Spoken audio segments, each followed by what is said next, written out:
Okay, this is Algebra 2, and we're looking at Quadratics Day 2. Today we're going to solve quadratics by graphing. But starting out, we just kind of want to refresh our memory. The point where it changes direction, it quits going up and it starts going down, is called your vertex. The point where it crosses the y-axis is your y-intercept. But what this is pointing out is max or min. You either have a max or min for your vertex. Okay. Now, the point where it crosses the y-axis is your y-intercept. Right here and right here are going to be where it crosses the x-axis. Those are called roots. Okay. You need to remember that the domain is how far left and right that it goes. If you will look at this graph, it has arrows, which means it goes forever to the left and forever to the right. So your domain here would be ARN. Your range is how low and how high. Always go from bottom to top. I have arrows going down, so it goes forever down, so you don't put anything there. And then it is y is less than or equal to how high does it get, and the y value up there is 4. You also need to remember that you have an axis of symmetry. And an axis of symmetry is always written x equal, and then you just use the value that's the x part of your vertex. So on this one, it's x is equal to -2. You have to put that x equal, or it's not right. If you just put -2, I don't understand it's an axis of symmetry. X equal -2 tells me it is a vertical line going up and down. So that's just kind of a refresher of what we talked about on day 1. And so now moving into the notes for day 2, we are going to realize that there are 3 parts to a quadratic equation. You have a quadratic term, and that's the part that has x squared in it. You have a linear term, and that's the part that has the x in it. And you have a constant, and that's the part that's just a number. Keep in mind that when you identify any of these, you have to include the coefficient and the sign if it's negative. So to solve a quadratic equation by graphing, you want to make sure and set the equation equal to 0. In other words, everything has to be on the same side. Your x squared, your x, and your constant, all on the same side. You're going to put it in your calculator at y1.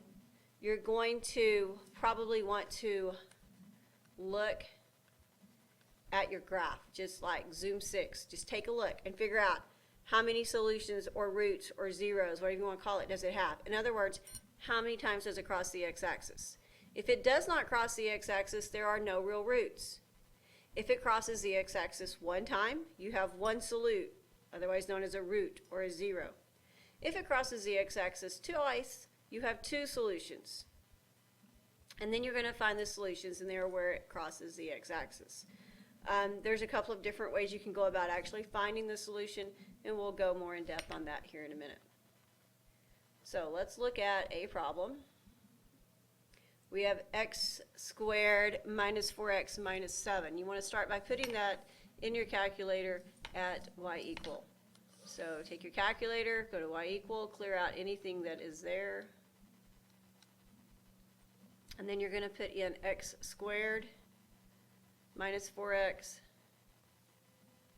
except you need to be at y equal, clear, x squared minus 4x minus 7, and I'm just going to go Zoom 6 and just get a normal graph to kind of look at. Okay, how many roots? Well, it crosses 2 times. That means you have 2 roots.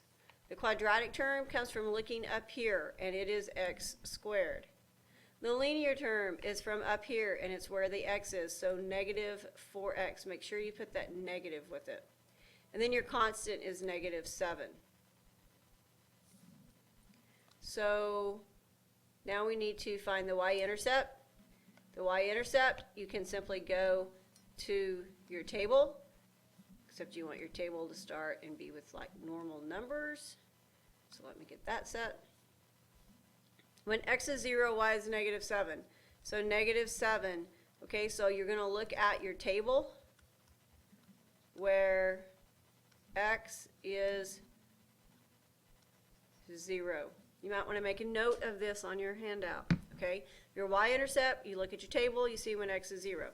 Your vertex, First of all, you got to kind of figure out, is it a max or a min? Well, it is a low point, so it is going to be a min.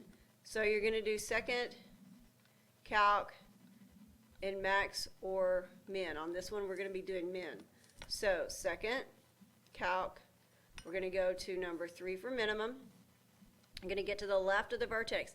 It does not matter where you are on the left as long as you are on the left of the vertex. Press enter. Go to the right until you get past the vertex. So somewhere down here was my vertex. Now I'm back up high. Enter, enter. And once again, you can do a little bit of rounding. This would be 2, -11. So 2, -11. Okay, we learned that your axis of symmetry comes from your vertex. Something I noticed as I graded papers is you're not putting x equal. You have to put x equal when you write the axis of symmetry. If you don't write the axis of symmetry with x equal, I will not count it right. And then you just go to your vertex and get the x value. Okay, your solutions are going to be where it crosses the x-axis. Sometimes you can look at your table, okay, and go look for where y is 0. But see how we go from negative to positive? It's not going to show up. So for your solutions, you could look at your table where y is 0. If that does not work, you can put 0 at y2 and do second calc 5. Now you're going to have to do that twice, okay, because there's going to be 2 places that it crosses. So go to y2 and put 0. Second calc 5, let it draw. Enter, enter, enter. And notice it's giving me the solution on the left. You're going to round, give me like 2 decimal places. So -1.32. -1.32. And because we said it crossed it twice, we have to do this again. Remember, we've already got the left one, so we're going to go second calc 5. And we're going to move over and get our cursor close to the right solution. Your solution is where it crosses the x-axis. It does not have to be right on it, okay? You can do it like that if you want. Enter, enter, enter, and 5.32. Okay, so we have 2 solutions. They're both decimals. That's not a problem. Do not round it to a whole number, or I think that you messed up. All right, your domain. Remember, anytime they give you an equation that you're going to put in the calculator, it's like there's arrows on the ends, and your domain will be A or N. Your range, okay, couple of different ways to approach this. I know there's a little confusion going on. The first way is to go from bottom to top. How low does it get? Well, it's going to be the y value of your vertex, which is -11, and then less than or equal to y, because it goes up forever. Okay, or the other way you can look at it is you can start with y, and then look, does it go up or down? If it goes up, it's going to be greater than or equal to. If it goes down, it would have been less than or equal to. But you got to think about which way to point the arrows on this one. And then you use the y value from your vertex, okay? I recommend the first way because you don't have to think about which direction to point the arrow for your symbol. If you don't struggle with that, yeah, the other way is just fine. I will take it written either way. All right, going to the next page. If you're struggling with that y is greater than and y is less than, you need to call me over or come up and see me, and we need to do several examples so that you see what to do. All right, characteristics of quadratic functions. Find the characteristics of each function. Use this information to produce the graph. So they gave us an equation, so that means we start out by going to y equal and putting it in. So we have negative x squared plus 6x minus 2. Okay, and the first thing they want us to do is find the vertex. Remember, you want to start by looking at your graph because you got to know, is it a max or a min? Well, it's at the top, and so it's going to be a max. So you got to go second calc max. So second calc number 4 for maximum. You're already before it, so press enter. Go to the right until you get past the vertex, and then you can go enter, enter. And your vertex is at 3, 7. Okay, 3, 7. Your axis of symmetry, remember, is always x is equal to the x value of your vertex. Your y-intercept, remember you're going to go to your table and you're going to say if x is 0, y is -2. Let's skip this one for just a minute. Your x-intercepts are going to be where it crosses the x-axis. It's going to be where y is 0. We're not seeing it on our table, so we're going to go to y equal. Make sure you have 0. Second, calc, 5. Enter, enter, enter. And 0.35 is one of them. And we're going to have to do this again. Second, calc, 5. Go over to the right and get by the other x-intercept. Enter, enter, enter. And we have 5.6. Okay? So the first thing they want you to do is plot these points to make the graph. So 3, 7 is a point. So go over 3 and up 7. Y-intercept is -2, so you know this is a point. Your x-intercepts are at 0.35 and at 5.6. So would you agree that this would be your basic graph? Okay? Now, your point that's symmetric to the y-intercept, you've got to find a point that's the same distance from the middle of the line, from your axis of symmetry, but going the other direction of the y-intercept. So remember, our axis of symmetry is actually going to be plotted like this. It's just a vertical dashed line because it's kind of imaginary. And to get from the y-axis to this point, we had to go 1, 2, 3.